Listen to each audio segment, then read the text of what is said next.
Branded કંપનીના નામે નકલી સ્પેર પાર્ટ્સ બનાવવાનું સુરત ઝોન 1 એલસીબીની ટીમે ઝડપી પાડ્યું ગોડાઉન. સરથાણા સ્વાગત બીઆરટીએસ બસ સ્ટેશનની સામે આવેલા સ્વાગત સોસાયટીમાં મધર ઓટો એજન્સી નામના ગોડાઉનમાં પોલીસે દરોડા પાડ્યા. પોલીસે મકાન નંબર 73, 74 અને 56માં રેડ કરી 18,27,000થી વધુની કિંમતના નકલી સ્પેર પાર્ટ્સ અને 50,000ની કિંમતના મોબાઈલ ફોન સહિતનો મુદ્દામાલ જપ્ત કર્યો. ઘટના સ્થળ પરથી પોલીસે સાગર નાકરાણી, ગૌતમ ખૂંટ અને અનિલ વઘાસિયા નામના 3 આરોપીને પણ ઝડપી પાડ્યા. આરોપીઓ દેશની સ્ટાન્ડર્ડ કંપનીઓના સ્પેર પાર્ટ્સના નકલી પાર્ટ્સ દિલ્હીથી મંગાવી સસ્તા ભાવે વેચતા હતા. તપાસમાં આરોપીઓ નકલી સ્પેર પાર્ટ્સના છેલ્લા 8 વર્ષથી વેપાર કરતા હોવાનો ખુલાસો થયો છે. હાલ તો પોલીસે ગુનો દાખલ કરી જે તે સંબંધિત કંપનીઓની ઓથોરાઇઝ એજન્સીઓને ઈમેલ કર્યા છે.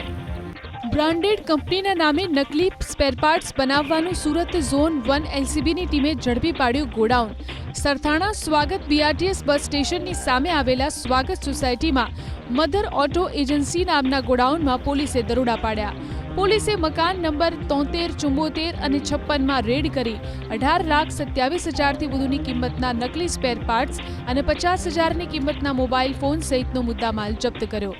ઘટના સ્થળ પરથી પોલીસે સાગર નાકરાણી, ગૌતમ ખૂંટ અને અનિલ વઘાસિયા નામના 3 આરોપીને પણ ઝડપી પાડ્યા. આરોપીઓ દેશની સ્ટાન્ડર્ડ કંપનીઓના સ્પેર પાર્ટ્સના નકલી પાર્ટ્સ દિલ્હીથી મંગાવી સસ્તા ભાવે વેચતા હતા. તપાસમાં આરોપીઓ નકલી સ્પેર પાર્ટ્સના છેલ્લા 8 વર્ષથી વેપાર કરતા હોવાનો ખુલાસો થયો છે. હાલ તો પોલીસે ગુનો દાખલ કરી જે તે સંબંધિત કંપનીઓની ઓથોરાઇઝ એજન્સીઓને ઈમેલ કર્યા છે.